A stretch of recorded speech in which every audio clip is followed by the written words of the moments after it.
Uniclac.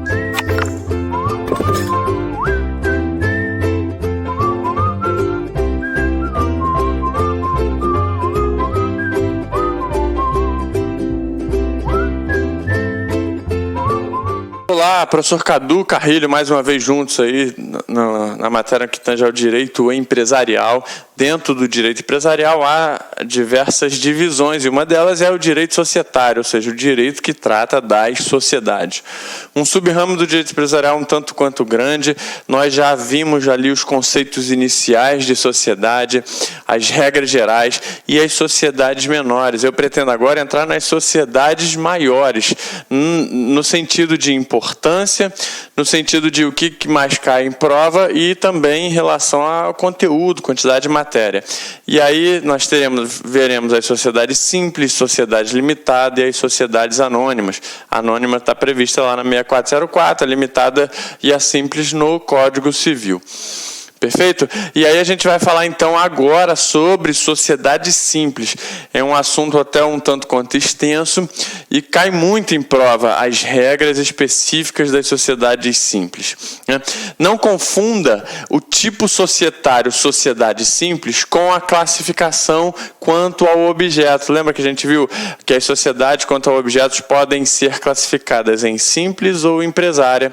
Ou seja, se ela exercer atividade empresarial, ela vai ser uma sociedade empresária. Se ela exercer atividade não empresarial, ela vai ser uma sociedade simples. Então, essa é uma classificação que tem a ver com o objeto. A sociedade simples que a gente vai ver agora, ela, quanto ao objeto, ela será simples, sim. Porém, ela é um tipo de sociedade personificada específico, que pode ser utilizado por quem queira exercer atividade econômica em forma de sociedade e não queira se utilizar dos outros tipos societários admitidos em direito. Então, você tem lá, eu quero exercer a sociedade como sociedade de nome coletivo ou limitada. Pode, mas se eu não quiser, eu posso ser uma sociedade simples apenas? Sim. E aí, por isso que a doutrina, inclusive, chama esse tipo societário de sociedade simples ou simples pura. E aí está previsto lá nos artigos 997 a 1038 do Código Civil. Então eu separei aí, como é de praxe no nosso curso, os artigos mais importantes, que são mais cobrados em prova. Vamos entender esses artigos, porque o que mais cai na lei, mais cai em prova é a letra da lei, ou seja, o que está escrito no artigo. Porém, se tu pegar e ler o artigo simplesmente, talvez você não consiga entender ou assimilar aquela informação tão bem quanto eu te explicando ou trazendo à tona os conceitos e as palavras-chave de um determinado artigo, ok? E aí também, juntamente com a letra da lei, eu sempre coloco algum comentário para poder nos ajudar e contextualizar aquilo que vai ser ensinado. Então vamos lá. Tudo que a gente vai aprender sobre sociedade simples está previsto ali no Código Civil. Código Civil, do artigo 997 ao 1038. Servem como regra geral também. A gente já viu as regras gerais das sociedades no que tange aos requisitos iniciais, às classificações e aqueles conceitos iniciais que se aplicam como regras a todas as sociedades. Ok. No entanto, por que eu coloquei que as regras previstas para as sociedades simples funcionam como regra geral também no direito societário?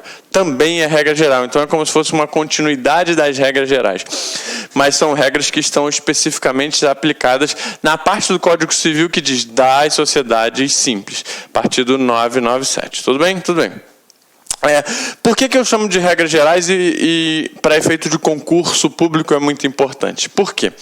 Porque essas são regras das sociedades simples que você vai ver em quase todos os tipos societários em que se admite a utilização subsidiária das regras das simples. Então você vai ver lá, por exemplo, da limitada. A limitada tem regras próprias? Tem regras próprias. E aí tem um artigo que diz assim: aplica-se subsidiariamente as regras da sociedade simples. Então você vai ter o regramento da limitada, mas tem alguns assuntos que não estão previstos lá na limitada, mas são assuntos societários. E aí onde eu encontro, então, a aplicação desses casos?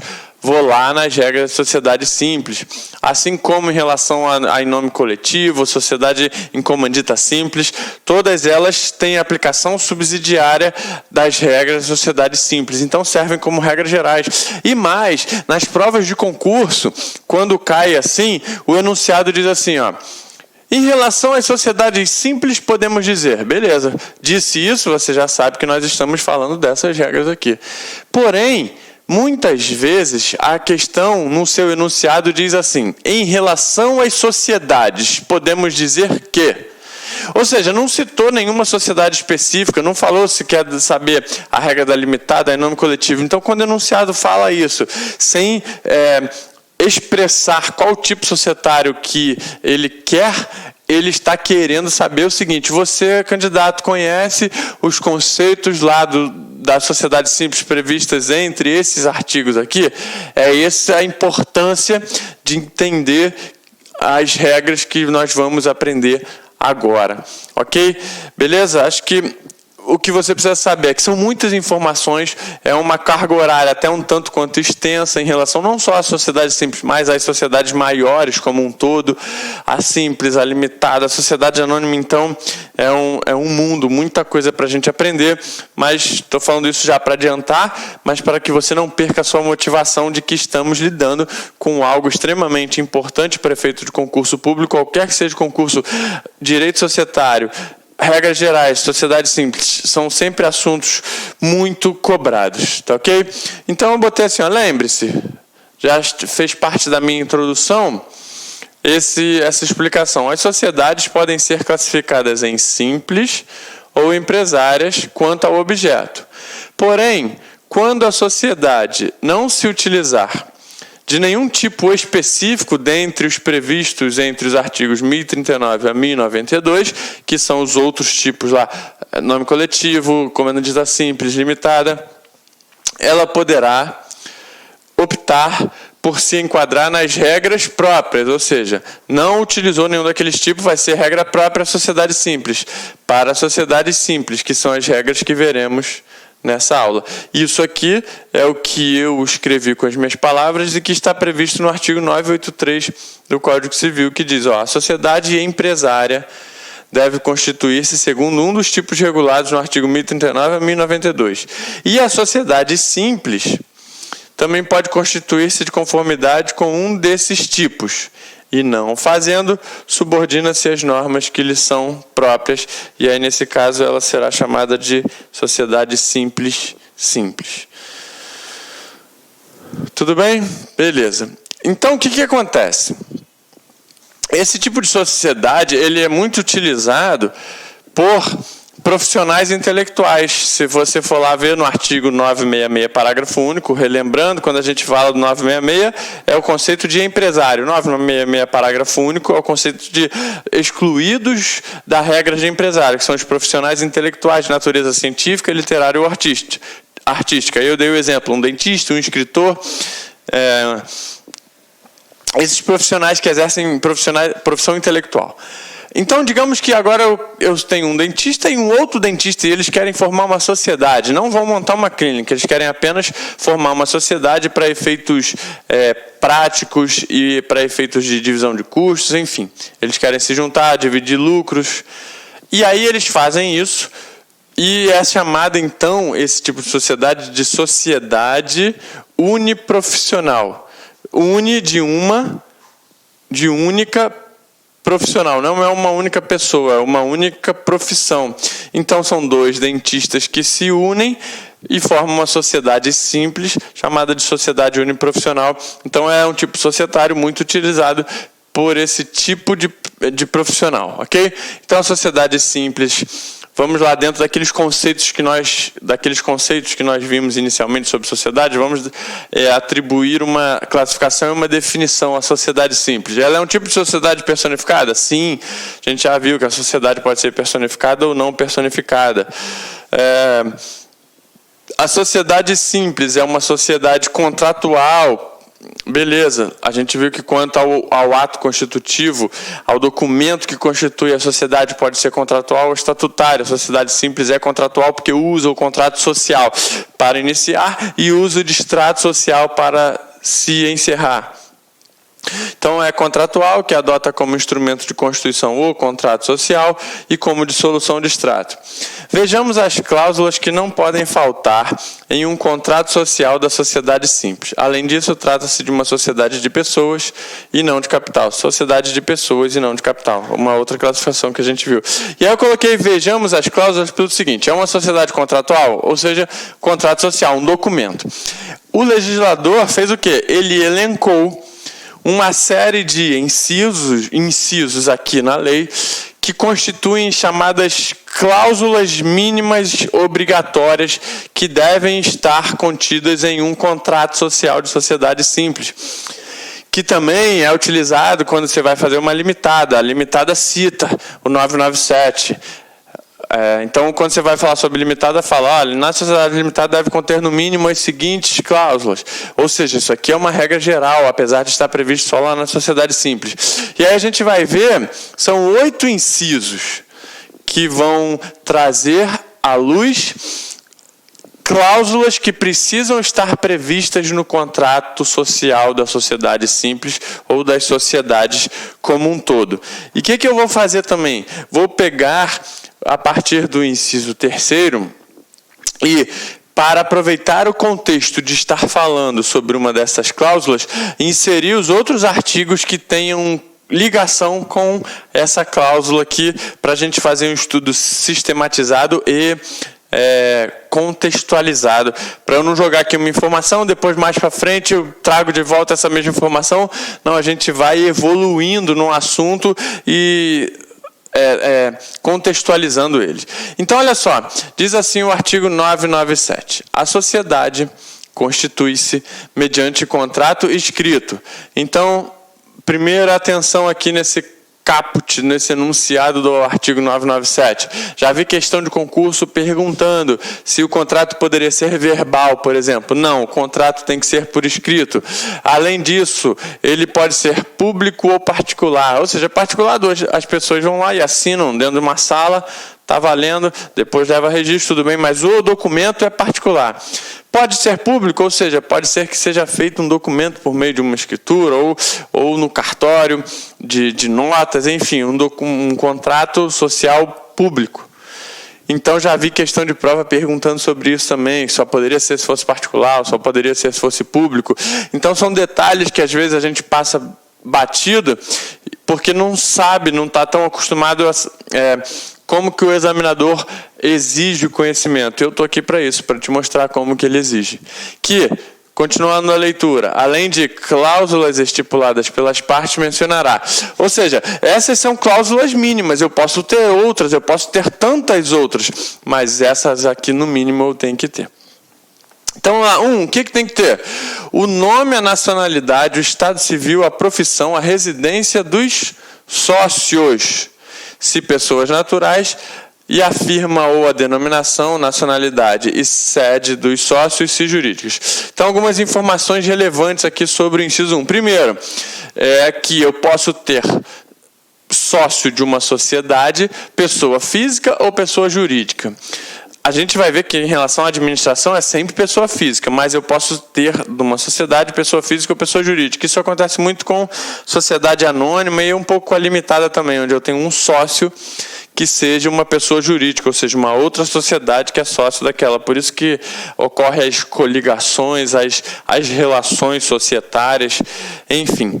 E, além disso, esse inciso 1 vai dizer o seguinte: eu preciso ter no contrato social a qualificação dos sócios, a identificação de quem é, não apenas com o nome, mas com os seus atributos pessoais que o qualificam, que trazem ao documento a identidade de quem é aquela pessoa. Tudo bem? Beleza. Já o inciso 2 vai dizer assim: a denominação, o objeto, a sede e o prazo da sociedade. Então aqui eu já estou trazendo uma qualificação da própria sociedade, identificando onde é a sede dela, qual o objeto, ou seja, qual a atividade que ela vai exercer. Prazo, geralmente a maioria das sociedades que existem no nosso ordenamento são de prazo indeterminado. Algumas, porém, podem ser constituídas com prazo determinado. Ó, essa sociedade vai durar 3 anos. Pode ser, pode. Então, se tiver prazo, tem que estar constando no contrato. Se não, não diz nada ou diz que o prazo é indeterminado. E aqui a denominação, vai toda uma discussão doutrinária. Os autores vão discutir o seguinte: então a sociedade simples só pode adotar como nome empresarial a denominação? A gente vê em outra parte da matéria o assunto chamado nome empresarial. E aí a conclusão que se chega é não pode só denominação não, pode ser denominação ou firma a ser adotado pela sociedade simples. Então esse aqui é uma denominação em lato sensu, diz a doutrina, em sentido amplo, no sentido de o nome empresarial deve constar no contrato social. Tudo bem? E aí eu tenho agora os outros incisos que nós vamos falar de cada um deles separadamente, com os outros artigos. Mas vamos dar uma passada rápida aí.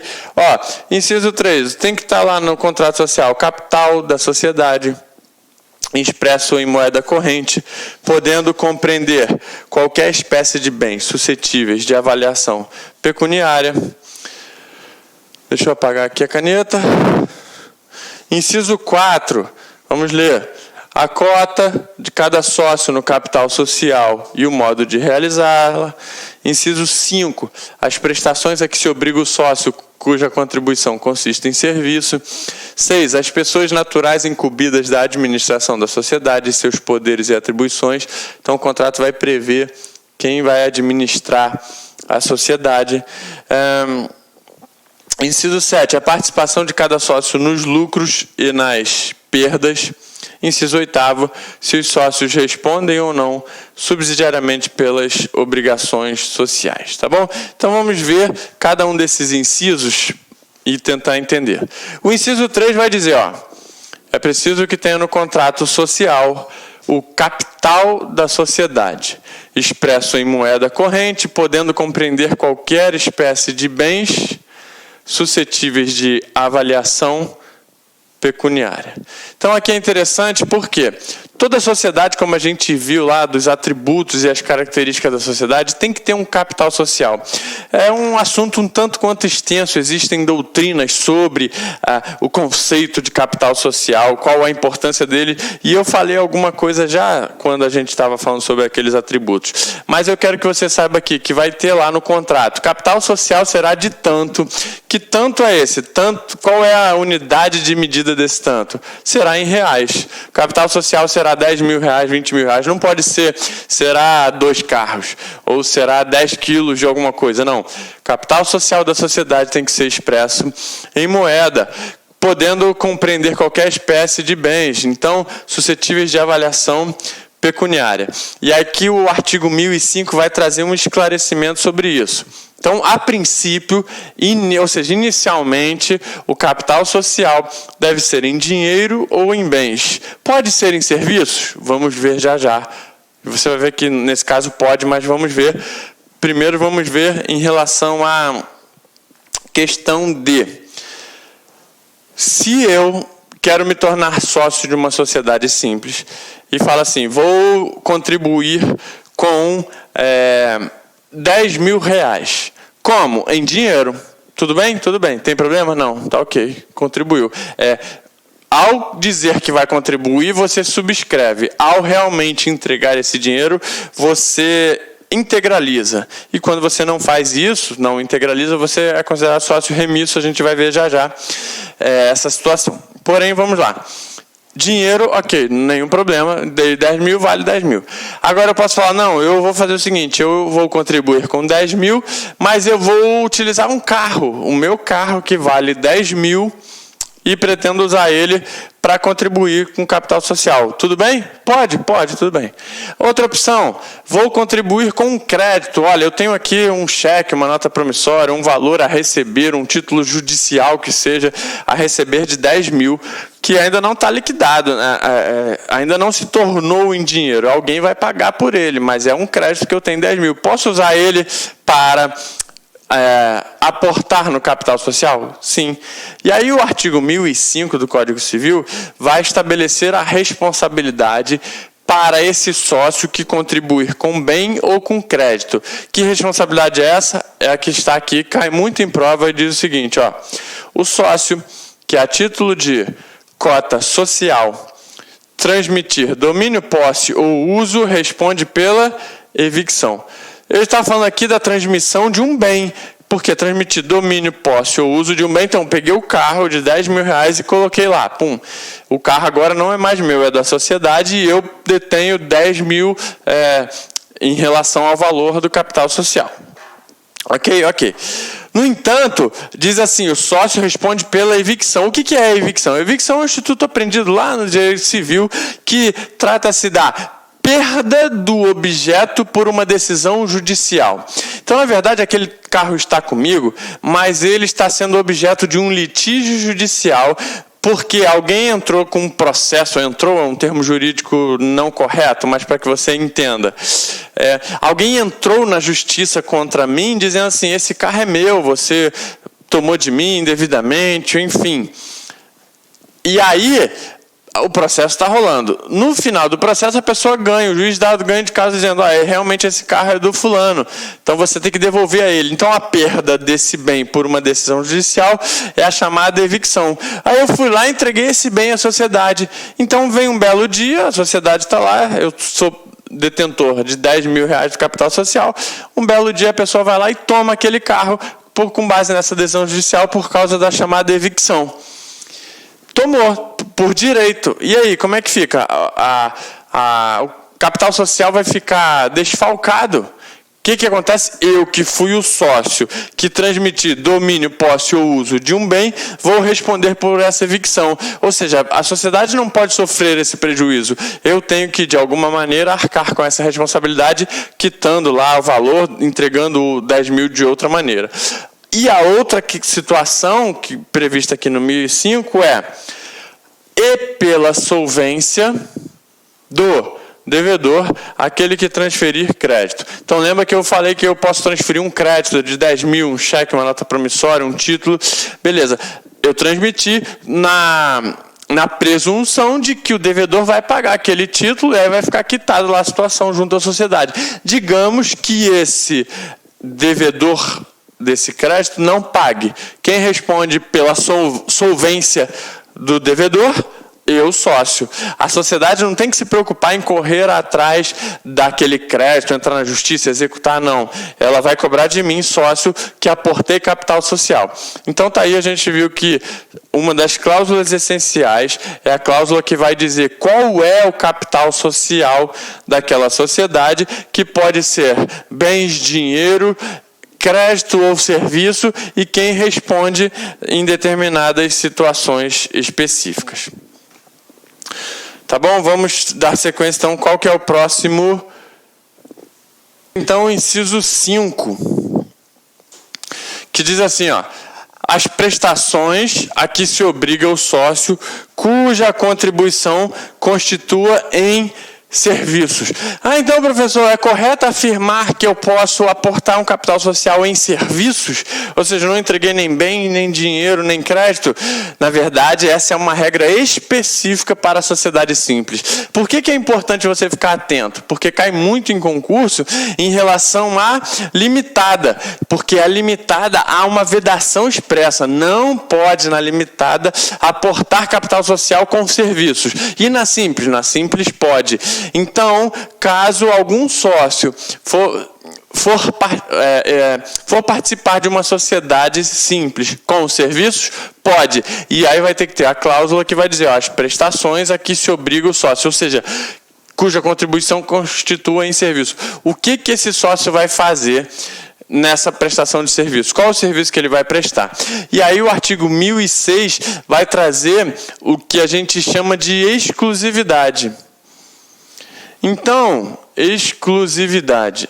Um sócio de uma sociedade limitada pode participar lá da sociedade e exercer de outra profissão, ser sócio de outra sociedade, fazer outras coisas. Na sociedade simples, não. Na sociedade simples, o sócio que contribua em serviço deve utilizar os seus serviços apenas nessa sociedade, para não haver conflito de horário, conflito de interesses, e ele possa se empenhar muito mais no outro lugar do que aqui, já que aceitaram que ele não vai investir em dinheiro e sim em serviços. Olha aqui o que diz o artigo 1006, também cai em prova, diz assim, o sócio cuja contribuição constitua em serviços, não pode, salvo convenção em contrário, ou seja, sempre há exceção. Ou seja, caso os outros sócios ou o contrato diga que ele pode, ele vai poder, mas a regra é não pode.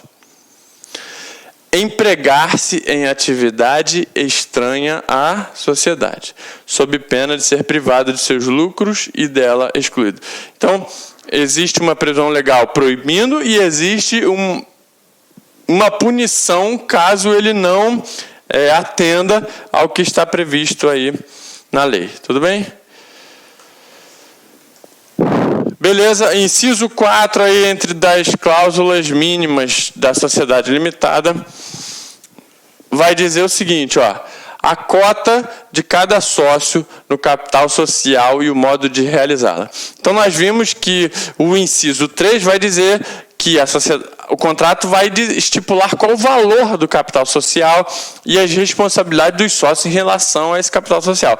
Agora não, agora eu quero um inciso, uma cláusula que diga assim, qual pedaço desse capital social pertence a cada um dos sócios? Esse sócio tem tantos mil, tantos por cento, tantas cotas, 30%, 20%, enfim. A cota que cada sócio vai ter no capital social. E como ocorrerá a realização dessa cota? Ou seja, eles contratam e um diz assim, eu vou contribuir com 10 mil, que representa 20%, digamos, do capital da sociedade, e eu vou pagar em dinheiro daqui a 30 dias. Ou eu vou entregar com o bem daqui a 10 dias. Então, o contrato social vai prever também o modo de realizar essa cota.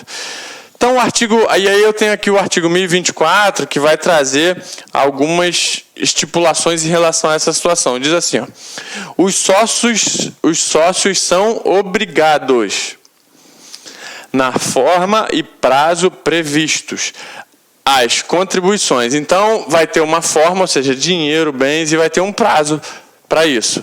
As contribuições, a contribuição ao capital social, estabelecidas no contrato social. E aquele que deixar de fazê-lo nos 30 dias seguintes ao da notificação pela sociedade, responderá perante esta pelo dano emergente da mora. Aqui é muito interessante que aqui está falando a seguinte situação. O contrato previu lá o valor, como que ele vai realizar, a forma e o prazo. Tudo bem. Esgotou o prazo e ele não cumpriu o que ele deveria, ele se tornou sócio remisso, sócio em mora? Não. Para ser caracterizado como sócio remisso, ou seja, verificando-se a mora desse sócio, é preciso que esse sócio seja notificado pela sociedade. Você tinha que ter entregue tanto no dia tal e não entregou. Pronto, foi notificado.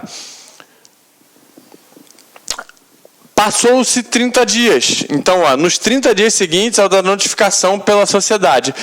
Foi notificado, passou 30 dias, não fez nada, aí sim será verificada a mora. E aí, o que acontece com ele? O que acontece é que ele responde pela sociedade perante o dano emergente. Só isso. E os sócios vão fazer o quê? A gente vai ver já já quais são as opções dos outros sócios que estarão sendo, de certa maneira, prejudicados e a própria sociedade está sendo prejudicada. Então, o parágrafo único vai dizer assim, verificada a mora, poderá a maioria dos demais sócios preferir a indenização, ou seja, eles têm a opção de serem indenizados. Beleza, vamos pedir o dano emergente da mora e a indenização devida. Mas eles preferem um craseado. A indenização, ou seja, em vez da indenização, eu prefiro o quê? A exclusão do sócio remisso. Então, tira ele. Ou mantém ele e reduz-lhe a cota ao montante já realizado. Então, digamos que ele tinha que integralizar 10 mil, só integralizou 2. Reduz a cota dele de 10 para 2, o valor que ele contribuiu de 10 para 2, e mantém ele lá, né, aplicando-se em ambos os casos o disposto no parágrafo 1º do artigo 1031, que trata da disposição sobre a questão da redução do capital social, como será feito esse cálculo e essa nova redistribuição das cotas e das porcentagens no capital social.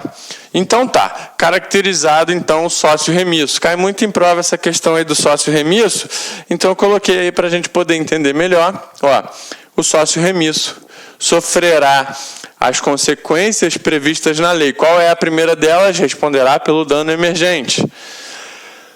E aí a maioria dos outros sócios que fizeram a sua parte podem optar por pedir a indenização, ou há ainda autorização de, em vez de serem indenizados, eles pedem assim, não, esse cara não cumpriu o devido, exclui ele da sociedade. Ok. E aí paga ele o que é devido. Se ele contribuiu com 2 mil, devolve a ele os 2 mil, descontando o que possa ser descontado de dano, de prejuízo, de indenização. Ou, ao invés disso, pagou 2 mil, ele tinha que ter pago 10, reduz a cota dele a 2, que é o que está escrito aqui, reduzir a cota do remisso ao valor que já tenha pago à sociedade. Nesse caso, reduz-se também o capital da sociedade, é o que está lá no parágrafo 1º do 1031. Reduz-se o capital da sociedade.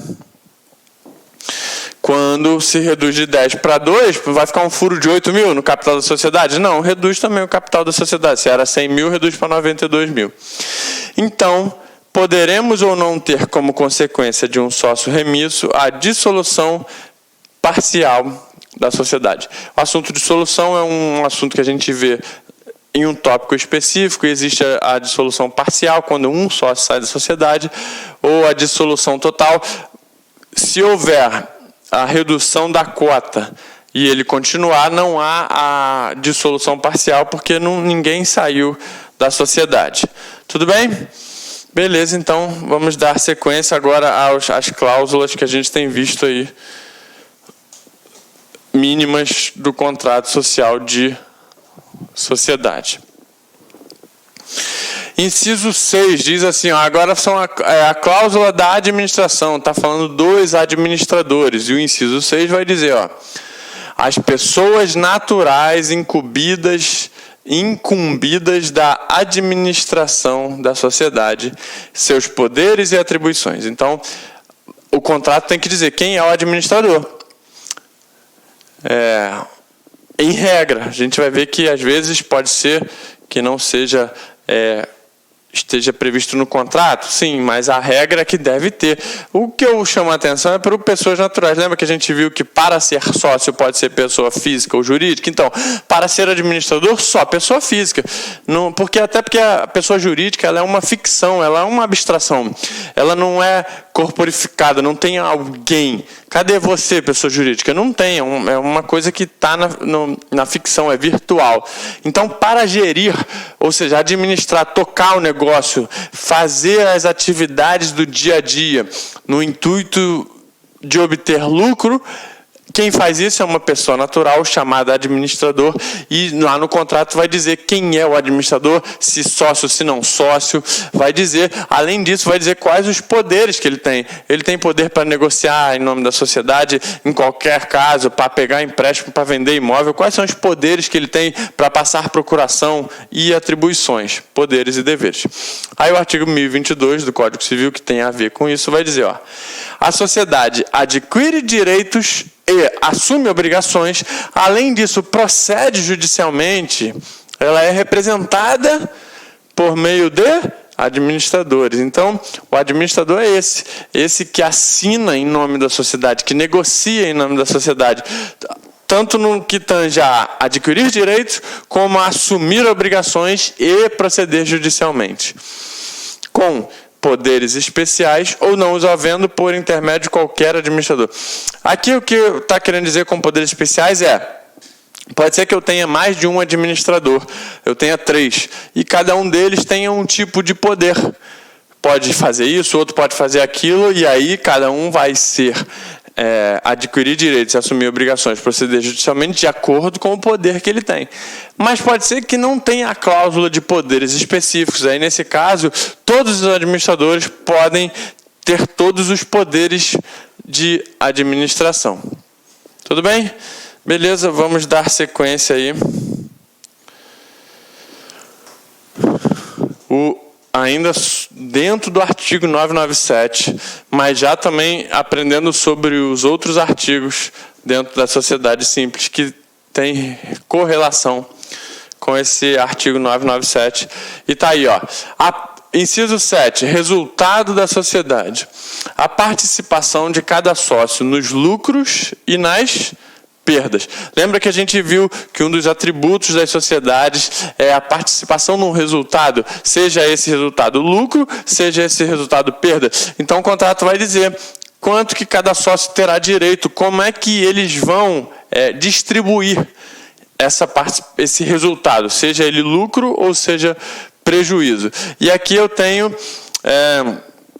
2 artigos bastante interessantes que tratam sobre isso, porque é o seguinte, o objetivo da sociedade é sempre o lucro, mas pode ser que esse objetivo não seja alcançado. Quando dá lucro, todo mundo divide, fica todo mundo feliz, beleza. Mas e se não for, se o lucro não for alcançado? Mesmo assim, todos participam, mesmo que seja prejuízo.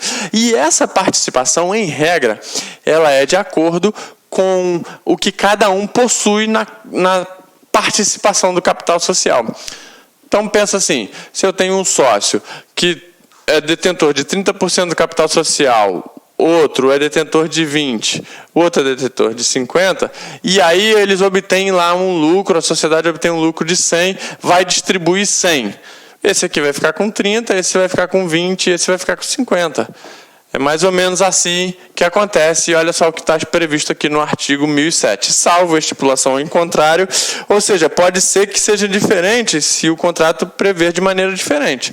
Mas a regra é, o sócio participa dos lucros e das perdas, caso seja prejuízo, na proporção das respectivas cotas. Ok? Proporcional.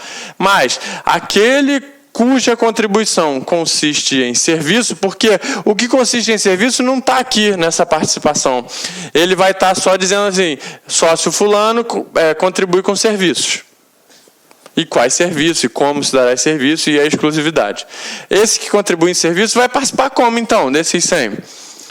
Dos lucros na proporção da média do valor das cotas. Então, já vi questão perguntando isso, que é em relação ao menor valor, em relação ao maior, em relação ao tipo de trabalho que ele exerce, serviço, não. É a média do valor das cotas. E o artigo 1008, que cai muito em prova, é a chamada cláusula leonina. Diz assim, ó, é nula a estipulação contratual que exclua qualquer sócio de participar dos lucros e das perdas. O que esse artigo 1008 está dizendo, que é a chamada cláusula leonina? É aquela que diz assim, ó, não pode o contrato ter uma cláusula dizendo assim, sócio fulano não participará caso a sociedade tenha prejuízo. Ou o contrário, sócio ciclano não participará caso a sociedade tenha lucro. Não, essa cláusula é nula. Por que cláusula leonina? Para te remeter ao leão. Às vezes as hienas vão lá, fazem a caça, pegam uma zebra, matam, estão lá comendo. O leão, que não teve esforço nenhum para fazer aquela caça, mas ele é mais forte, vai lá e espanta as hienas e fala, uau! E as hienas vão embora, ele vai lá e come tudo sozinho. Ou seja, as hienas que tiveram trabalho para conseguir obter aquele resultado, que é a comida, vão estar fora da participação daquele resultado. Por isso, chamada de cláusula leonina. O que eu quero que você fique atento em relação ao 1008, muito importante. As questões de concurso cobram muito assim.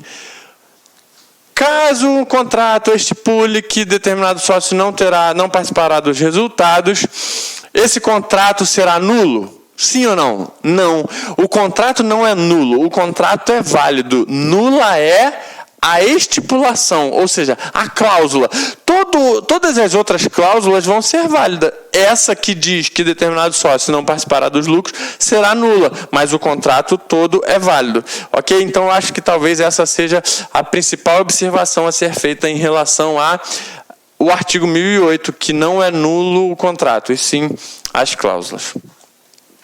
Além disso, nós temos aí, em relação ao chamado lucro fictício ou lucro ilícito. É aquele lucro calculado de maneira em que cause prejuízo à sociedade, no sentido de que foi um lucro calculado forjadamente. Quem calcula o lucro? São os administradores, são os responsáveis por tocar o negócio, pegar lá a receita, despesa, fazer o resultado e calcular de acordo com esse lucro, com o valor desse lucro calculado, ser distribuído aos sócios que vão participar, vão receber um pedaço lá desse lucro, ok? Pode ser que os administradores manipulem os resultados para que haja lucro e esse lucro seja distribuído, mas aí é chamado de lucro fictício ou lucro ilícito. Na verdade, a sociedade está tendo prejuízo, mas eles fizeram uma manobra contábil para ter lucro. Como se dará a responsabilidade em relação a essa situação? A responsabilidade é a que está aqui no artigo 1009, que diz o seguinte: a distribuição de lucros ilícitos ou fictícios acarreta responsabilidade solidária dos administradores que a realizarem. Geralmente, os administradores, todos, quando não tem uma responsabilidade específica, todos eles sabem e participam desse cálculo. Então, eles respondem solidariamente por essa distribuição de lucro fictício ou lucro ilícito. Além disso, os sócios também respondem.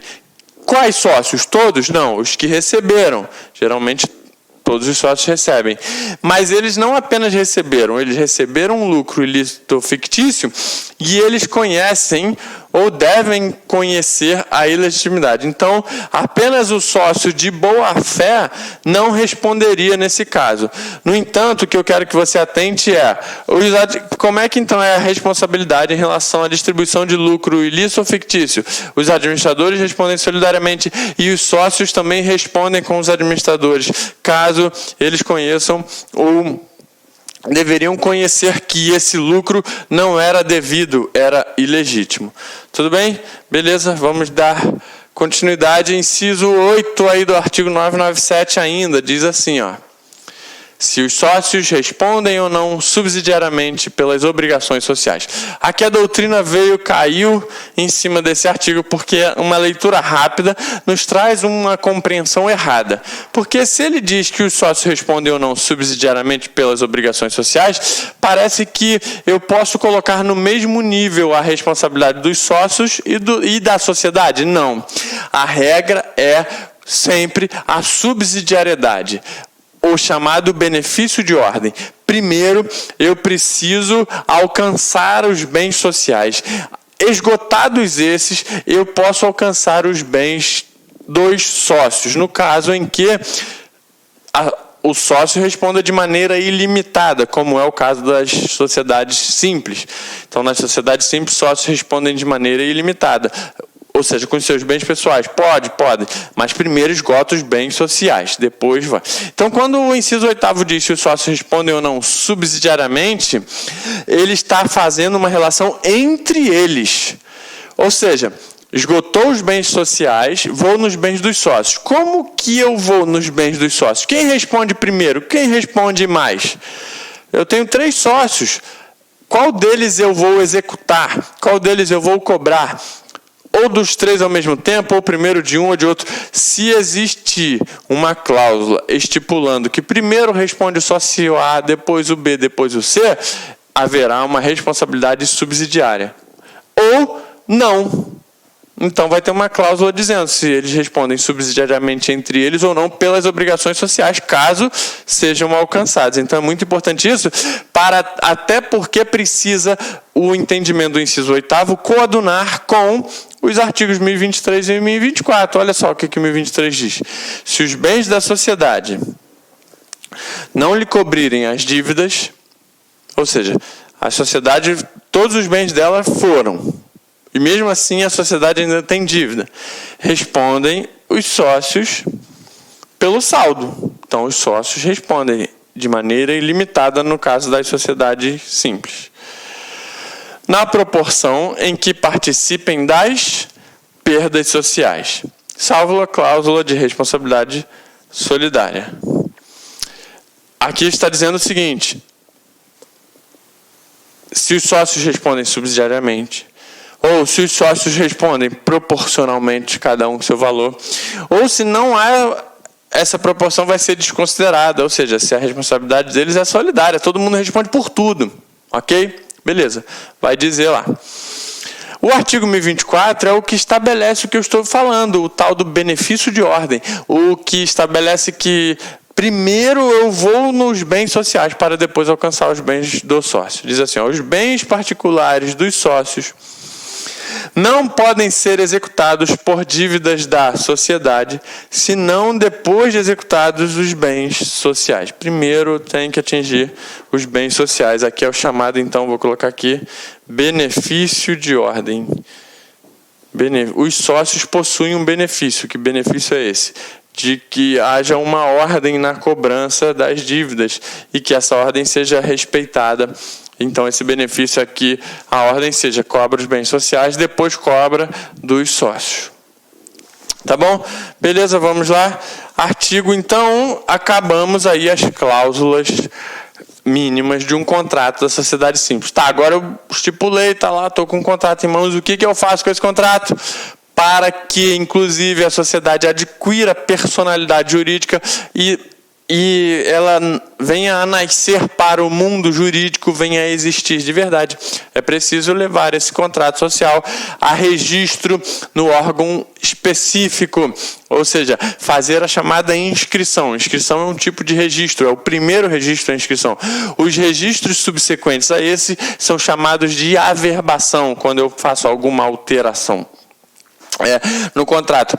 Qual é o órgão próprio de registro de sociedade simples? É o que a gente já viu quando a gente estuda sobre registro. É chamado RCPJ, Registro Civil de Pessoas Jurídicas.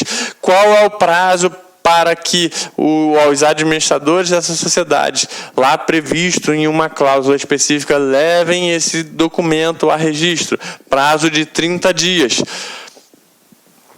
Artigo 998 vai dizer isso, ó, prazo para registro. Nos 30 dias subsequentes à sua constituição, ou seja, um belo dia eles assinam, senta todo mundo na sala, na mesa, assina, todos os sócios, beleza. Tem 30 dias para levar registro. Nos 30 dias à sua constituição, a sociedade deverá requerer a inscrição do contrato social no registro civil de pessoas jurídicas do local de sua sede. Esse registro civil de pessoas jurídicas é o mesmo que faz o registro de associações, fundações e sociedades simples. O parágrafo 1º vai dizer o seguinte: o pedido de inscrição, aqui o parágrafo 1º é o que trata das chamadas formalidades do registro. Cai até um pouco menos em prova do que os outros, porque são assuntos um pouco mais específicos que têm a ver com quem lida com isso dia a dia. Formalidades. O pedido de inscrição será acompanhado do instrumento autenticado do contrato. Então tem um contrato, tira uma cópia autenticada. E se algum sócio nele houver sido representado por procurador na hora de assinar o contrato, em vez de eu mesmo assinar, eu mandei um procurador assinar por mim, o que acontece? Vai ter que estar a procuração na hora da averbação, da inscrição. Bem como, se for o caso, da prova de autorização da autoridade competente. São aqueles casos da sociedade dependente de autorização, se for um caso desse tipo de sociedade, de acordo com a atividade, de acordo com a origem e procedência dela, vai precisar de autorização, e aí essa autorização vai ter que ser... esse documento é dado entrada junto, né, em relação ao documento de constituição e procuração. São as formalidades aí, importante entender o artigo 998, tudo bem? Beleza. E aí eu coloquei aí o registro de filial. Então eu fiz o registro da sociedade, da sede, da matriz. Digamos que essa sociedade institui uma filial. O que ela faz? Se ela institui uma filial no mesmo estado, é simples, vai lá no mesmo registro, faz a averbação da filial. E se ela instituir uma filial em outro estado, aí já é outro registro, faz o quê?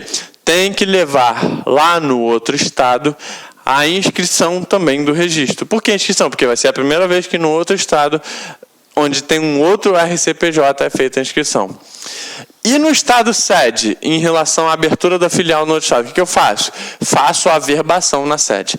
Então, constituiu filial, faz o registro de inscrição no estado da filial e faz a averbação da inscrição, faz o registro de averbação no estado da sede. É o que está escrito aqui no 1000 e no 1000, parágrafo único. Diz assim, ó, a sociedade simples que instituir sucursal, filial ou agência na circunscrição de outro registro civil de pessoas jurídicas, neste deverá também inscrevê-la, neste é no outro, com a prova da inscrição originária. Então eu levo lá o documento da inscrição originária no outro RCPJ. E o parágrafo único vai dizer, em qualquer caso, a constituição de sucursal, filial ou agência deverá ser averbada no registro civil da sede. Então inscrição, registro de inscrição lá, registro de averbação aqui. Deverá ser averbada. E aqui em cima deverá ser inscrita.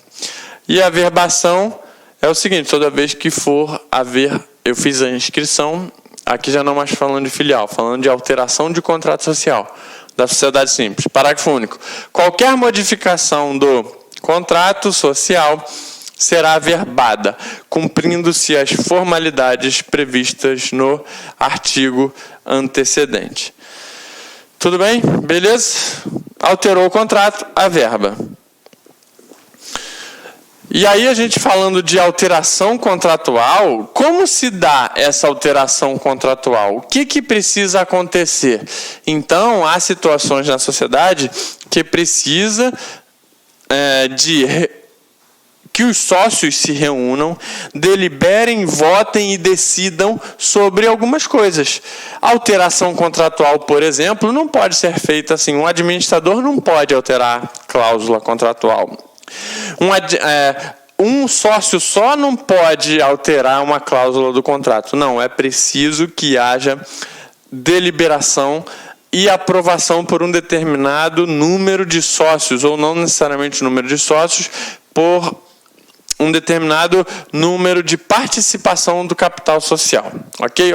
E aí a lei estipula alguns casos específicos que precisam de quórum específicos.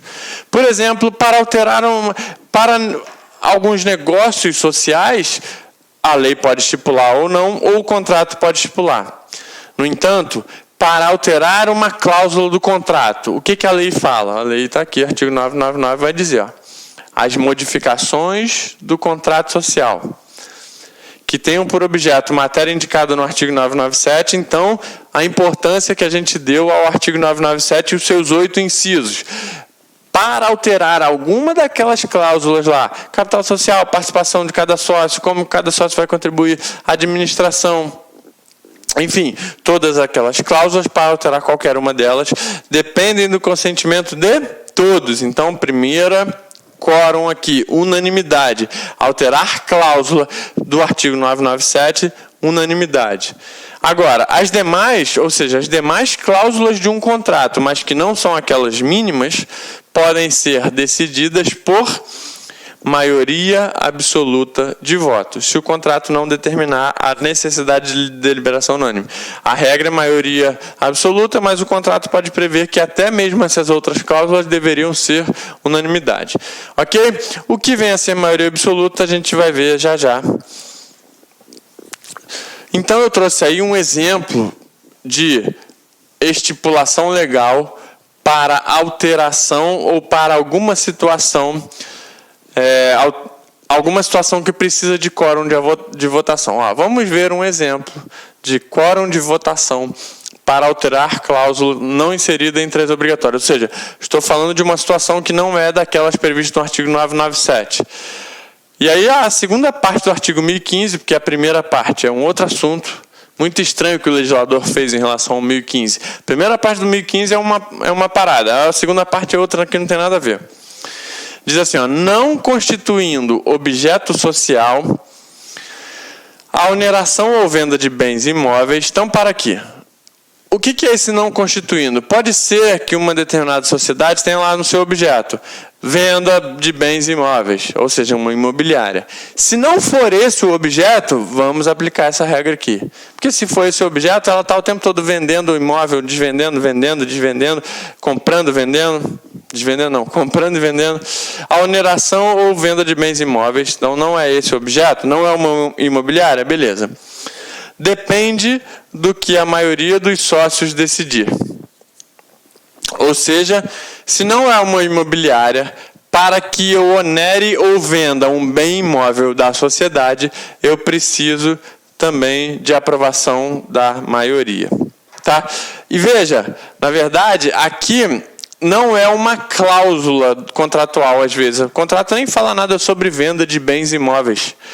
E aí qualquer administrador poderia vender? A princípio, sim, mas a lei estipula, não, peraí, vender imóvel é uma parada importante. Então, para vender, para alterar cláusula do 997, unanimidade. Para alterar outras cláusulas, maioria absoluta.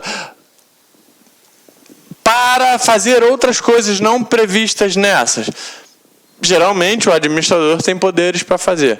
No caso, venda de imóvel. Não. Aí, venda de imóvel, o administrador não pode fazer, não. É preciso que a maioria dos sócios decida.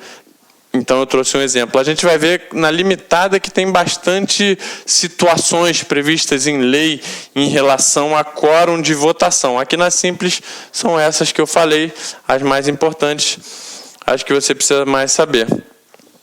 Tá bom? A gente ainda não falou sobre o que vem a ser maioria absoluta. A gente vai falar já já. Tá bom. Então, assim, ó, os casos em que os sócios precisam decidir são os previstos em lei, esses que eu já falei, por exemplo, ou os previstos em contrato. Porque se não tiver na lei ou no contrato, é o que eu estou te falando, o administrador pode fazer. Então, não, vender imóvel não pode, porque está lá na lei. Mas e vender um móvel? Um administrador pode fazer para gerar um fluxo de caixa, algum móvel que ele não está precisando mais nada? A lei ou o contrato não falou nada, ele vende, beleza. Então, o artigo 1010 vai dizer o seguinte, ó. Quando, por lei ou pelo contrato social, competir aos sócios decidir sobre os negócios da sociedade, as deliberações serão tomadas por maioria de votos, contados segundo o valor de cotas de cada um. Então, veja, a gente já viu algumas estipulações legais para situações que precisam de quórum determinados. E aqui ele está falando o seguinte, olha, se a lei prever, ou se o contrato prever, que os sócios devem deliberar sobre determinado assunto, é preciso que haja maioria de votos. Se a lei ou o contrato não falar nada, não precisa disso. E aí eu te pergunto, você já parou para pensar o que quer dizer maioria absoluta? Ou seja, não é a maioria da quantidade de sócios, porque eu posso ter 10 sócios, 9 deles com uma participação de 5% do capital social, que dá 45, e um deles com 55. Então não adianta ser 9-1, porque eles vão perder para aquele que tem 55. Então, maioria absoluta tem a ver com a maior parte do capital social.